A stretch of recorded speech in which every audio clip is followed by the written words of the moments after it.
السلام علیکم دوستو، میں ہوں عریج اور آپ ہیں اس وقت میرے یوٹیوب چینل عریشہ ناولز پہ۔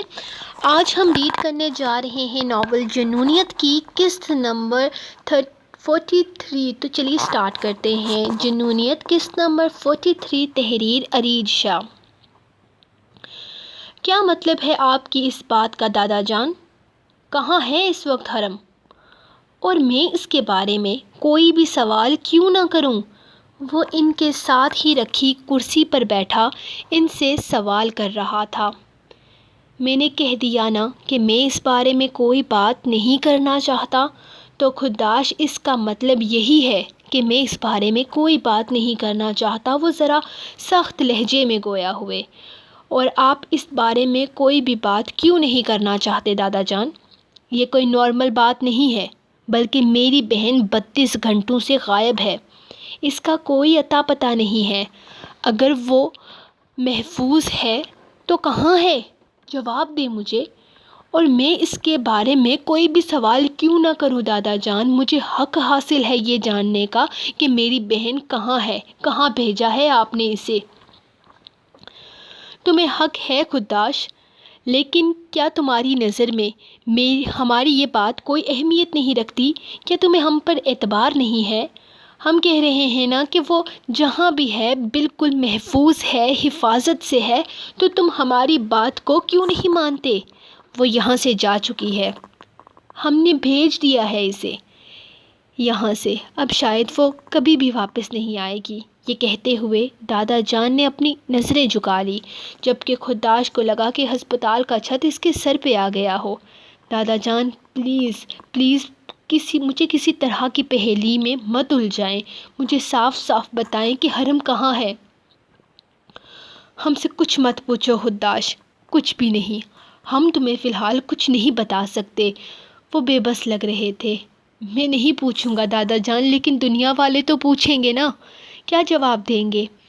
میں انہیں جواب دیجیے۔ کیا میں ان سے یہ کہوں کہ میری بہن بھاگ گئی؟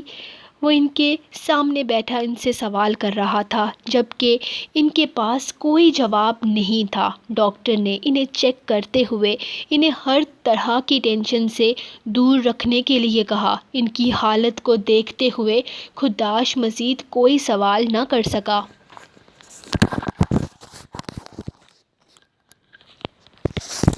حرم سو رہی تھی جب جہاز کو پھر سے ایک زوردار جھٹکا لگا۔ اس سے پہلے کہ وہ گرتی، یشام نے اس کے گرد اپنی بازوؤں کا حصار مضبوط کر لیا۔ وہ اس کے سینے سے لگی۔ ایک پل کے لیے اپنی آنکھیں کھولتی دوبارہ آنکھیں بند کر گئی۔ شاید اسے سخت نیند آ رہی تھی۔ خداش نے بھی اسے جگانے یا ڈسٹرب کرنے کی کوشش نہیں کی تھی۔ وہ تو بس اس کا معصوم چہرہ دیکھتا رہا۔ وہ اس کے ساتھ تھی، اس کے پاس تھی۔ اس کے علاوہ خداش کو اور کچھ نہیں چاہیے تھا۔ اس کی محبت ہمیشہ کے لیے اسے مل چکی تھی۔ اس کے لیے بس اتنا ہی کافی تھا۔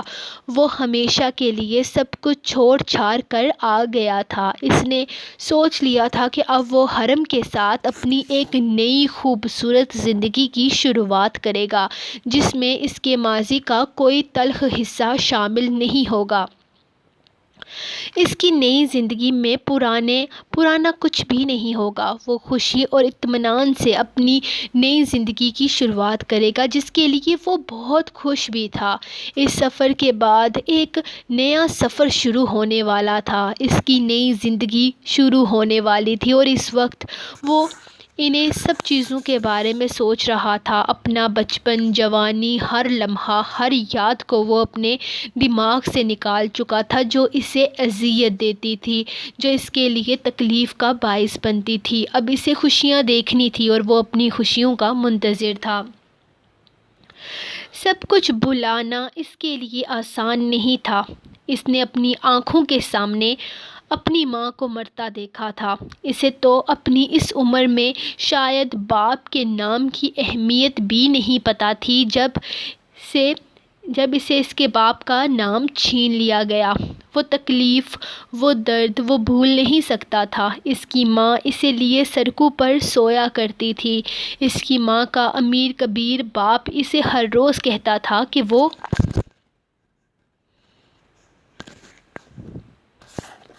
اپنا دین چھوڑ کر واپس آ جاؤ، تمہیں بھی پال لیں گے اور تمہارے بچے کو بھی۔ لیکن اس نے کبھی بھی اس بات کے لیے رضامندی نہ دی۔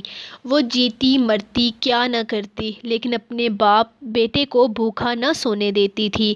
لیکن جگر کی تکلیف نے اس کی جان لے لی۔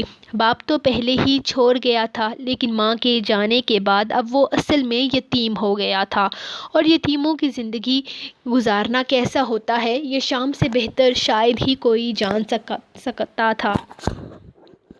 لیکن آج وہ اپنی ہر تکلیف کو بھلا چکا تھا۔ اپنی خوشیوں کی خاطر اس نے سب کچھ چھوڑ دیا تھا۔ وہ ان لوگوں کو ان کے حال پر چھوڑ آیا تھا۔ اسے کوئی مطلب نہیں تھا ان لوگوں سے۔ اپنی خوشیوں کی خاطر اس نے ہر چیز کو نظر انداز کر دیا تھا۔ اس کی ماں نے کسی سے بدلہ لینا نہیں سکھایا تھا، بلکہ اس کی ماں نے اسے درگزر کرنا سکھایا تھا، معاف کرنا سکھایا تھا۔ وہ معاف نہیں کر سکتا تھا، ہاں، لیکن وہ ان لوگوں کو اپنی زندگی سے نکال سکتا تھا، اور وہ ایسا ہی کر رہا تھا۔ حرم کے ساتھ ایک پرسکون اور خوشحال زندگی گزارنے کے لیے وہ سب کچھ بھول جانا چاہتا تھا، لیکن وہ جانتا تھا حرم سب کو نہیں بھولے گی۔ وہ اس کی فیملی ہے، اس کے اپنے ہیں، وہ ان سے محبت کرتی ہے۔ انہیں بھول کر آگے بڑھنا اس کے لیے بہت مشکل ہے۔ وہ ضد کرے گی، شاید اس سے نفرت کرنے لگے، لیکن وہ اپنی محبت سے اس کو بدل دے گا۔ وہ اس کے ساتھ ایک نئی زندگی کی شروعات ضرور کرے گا، اسے خود سے محبت کرنے پر مجبور کر دے گا۔ وہ انہی سوچوں میں تھا جب جہاز لینڈ ہونے کا اعلان ہونے لگا۔ اس نے حرم کو آہستہ سے اپنے مزید قریب کر لیا تھا، کیونکہ وہ سمجھ چکا تھا کہ اسے ڈر لگتا ہے۔ اس کے قریب کرنے پر حرم نے ذرا سی نگاہیں اٹھا کر اسے دیکھا تھا۔ نیند سے ڈوبی ہوئی آنکھوں میں کچی نیند سے جاگنے کا خمار تھا۔ جب اچانک جہاز کو جھٹکا لگا تو وہ اس کا کالر اپنی مٹھی میں دبوچے اس کے سینے میں چہرہ چھپا گئی۔ یہ شام پرسکون سا اپنے قریب کیے ان خوبصورت لمحات کو محسوس کر رہا تھا۔ اس کی قربت اس کے دل میں ہلچل پیدا کر رہی تھی، جبکہ حرم کے دل و دماغ پر کیا چل رہا تھا وہ نہیں جانتا تھا۔ بس اتنا پتا تھا کہ آگے زندگی آسان نہیں ہوگی، لیکن وہ سب کچھ ٹھیک کر دے گا۔ وہ حرم کو خود میں اتنا مگن کر دے گا کہ اسے ان لوگوں کی بھی یاد نہیں آئے گی۔ اسے اپنی محبت پر اعتبار تھا۔ بہت شکریہ، مگر مجھے اس گفٹ کی ضرورت نہیں تھی، وہ گفٹ تھامتے ہوئے بولا۔ وہ اتنے خلوص سے یہ گفٹ لے کر آئی تھی کہ انکار کا سوال ہی پیدا نہیں ہوتا تھا، لیکن وہ دوبارہ اس کی مدد لینے کے بعد اس طرح کا کوئی گفٹ لائیں، اسی لیے اس نے منع کرنا ضروری سمجھا تھا۔ کیوں ضرورت نہیں؟ آپ نے بس ایک بار کہنے پر ہماری مدد کی، اپنے قیمتی وقت میں سے ہمارے لیے وقت نکالا، یہ ہمارے لیے بہت بڑی بات ہے، اور اس کے لیے ایک چھوٹا سا گفٹ تو بنتا تھا نا۔ شکریہ کے طور پر غزل نے مسکراتے ہوئے کہا۔ جی نہیں، بالکل بھی نہیں بنتا تھا یہ گفٹ، اور اگر آپ نے آئندہ مجھے اس طرح کا کوئی گفٹ دیا تو پلیز میرے پاس مدد کے لیے ہرگز مت آئیے گا۔ میں مدد اس لیے کرتا ہوں تاکہ اللہ کی طرف سے مجھے تھوڑا سا ثواب مل سکے، اس لیے نہیں کرتا کہ مجھے آپ لوگوں سے گفٹ ملے، اس لیے آئندہ احتیاط کیجیے گا۔ مجھے لڑکیوں سے تحفے لینا پسند نہیں ہے۔ اس بار وہ مسکرایا بھی نہیں۔ اس کی یہ بات تو غزل کو کافی بری لگی تھی، اس کا چہرہ اتر گیا تھا، لیکن نہ جانے کیوں افشین کو اس کی یہ بات بھی اچھی لگی۔ آج کل پتہ نہیں اس کے ساتھ کیا ہو رہا تھا، اس شخص کی کوئی بات اسے بری نہیں لگتی تھی۔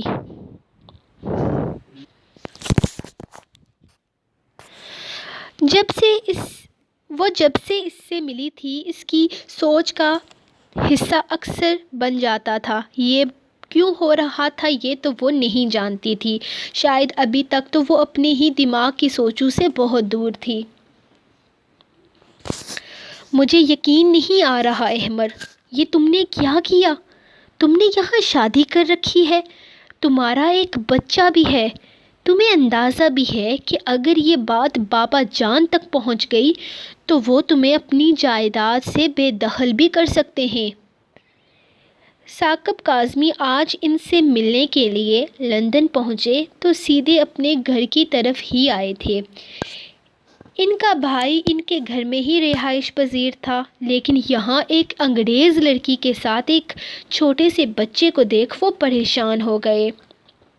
جس طرح یہ بات پچھلے 4 سال سے چھپی ہوئی تھی، آگے بھی چھپ سکتی تھی، لیکن شاید اب احمد یہ بات چھپا چھپا کر تھک چکا تھا۔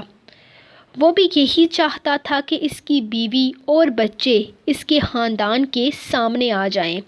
وہ کافی وقت سے اپنے بابا جان سے اس حوالے میں بات کرنے کے بارے میں بھی سوچ رہا تھا، لیکن پھر بابا جان کے ری ایکشن کا سوچ کر وہ چپ ہو جاتا۔ آج ثاقب کے سامنے خود ہی یہ بات آ گئی تو اس نے بھی بنا کچھ بھی چھپائے انہیں سچ سچ بتا دیا، جس کے بعد وہ شاکڈ تھے۔ یقین کر لیں بھائی جان، یہی سچ ہے، یہ میری بیوی ہے اور یہ میرا معصوم سا بچہ۔ اس نے اپنی گود میں بیٹھے معصوم سے یہ شام کو چوم ڈالا تھا، اور ویسے بھی بابا جان تو یہ شام کو دیکھ کر خوش ہو جائیں گے، بس ایک ہی دھن سوار رہتی ہے انہیں، خداش خداش خداش۔ جب انہیں پتہ چلے گا کہ خداش کے علاوہ ان کا ایک اور پوتا بھی ہے تو دیکھیے گا ان کے چہرے کی رونق۔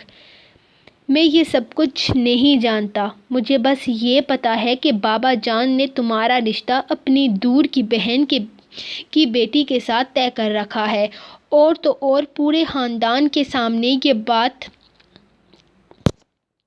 کہہ چکے ہیں، اور بابا جان کتنی دفعہ محفلوں میں بھی اس بات کا ذکر کر چکے ہیں۔ اگر انہیں پتہ چل گیا کہ تم نے ایک عیسائی لڑکی سے شادی کر رکھی ہے تو معذرت بھائی جان، میں آپ کی بات کاٹ رہا ہوں، لیکن میری بیوی عیسائی نہیں ہے، وہ مسلمان ہے اور اسلام قبول کر چکی ہے۔ میں نکاح سے پہلے ہی اسلام کی سچائی پر یقین دلا چکا ہوں، اور خدا کے لیے پلیز اسے عیسائی کہہ کر اس کے یقین کو شرمندہ نہ کریں۔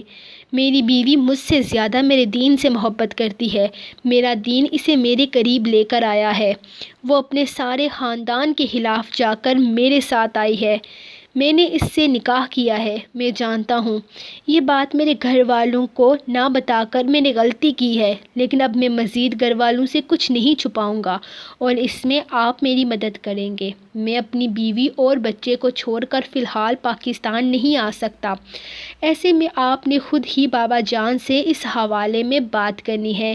کوئی مناسب وقت دیکھ کر انہیں اس حقیقت سے آگاہ کر دیجیے۔ میں جانتا ہوں میں نے ان کی نافرمانی کی ہے، لیکن آپ میرے ساتھ ہوں گے تو یقیناً وہ بھی مجھے معاف کر دیں گے۔ اس نے یقین سے اپنے بھائی کو دیکھا تھا۔ ثاقب صاحب کے پاس جیسے الفاظ ہی ختم ہو گئے تھے، انہیں سمجھ نہیں آ رہا تھا کہ وہ مزید اس موضوع پر مزید کیا کہیں۔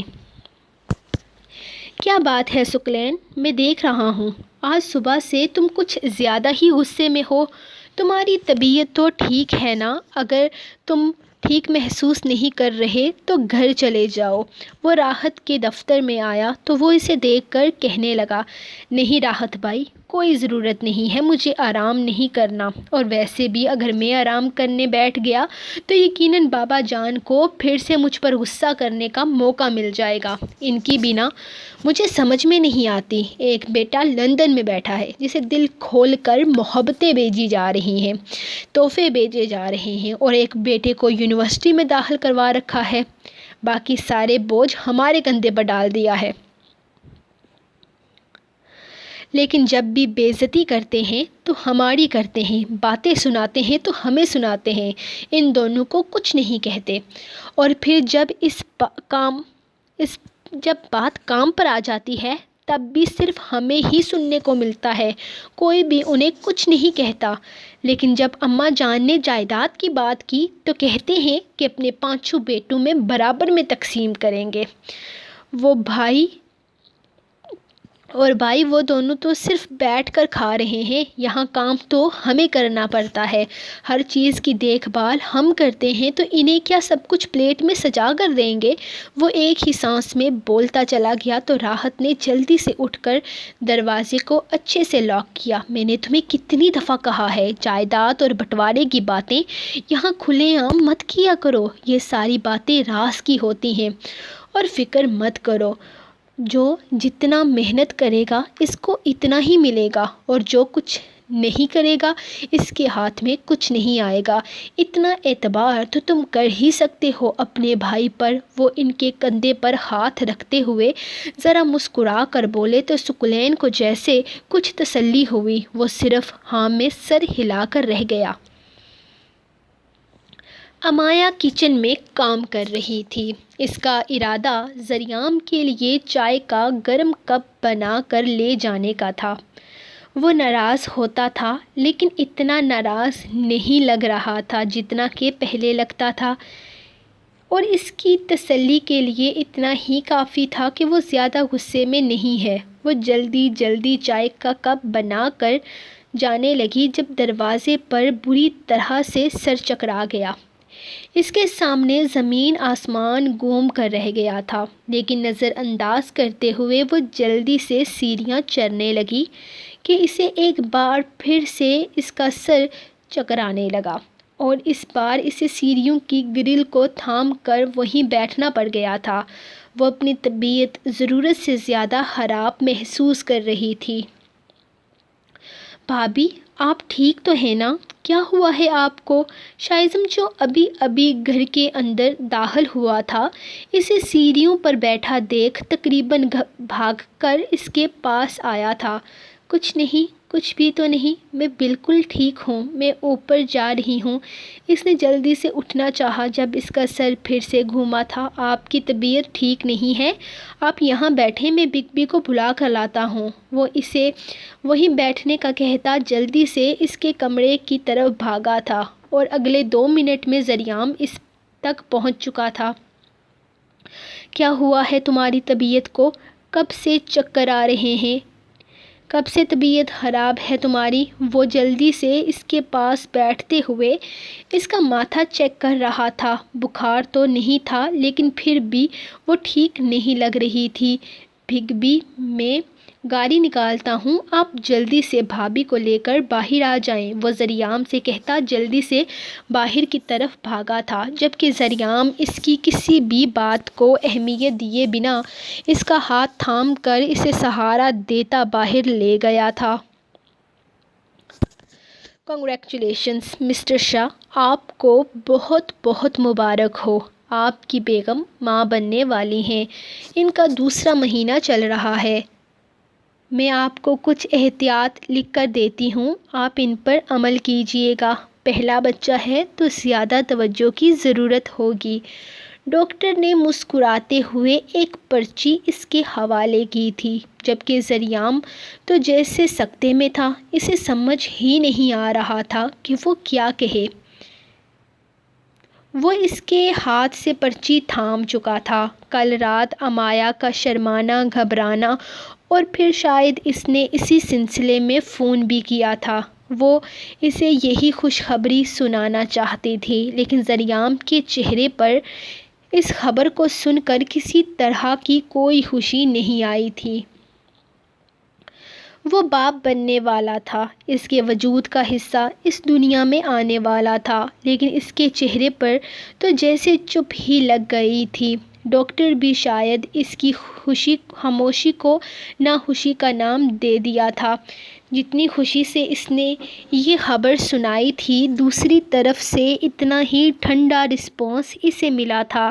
ڈاکٹر بنا کچھ بھی کہے امایا کو باہر آنے کا اشارہ کر چکی تھی۔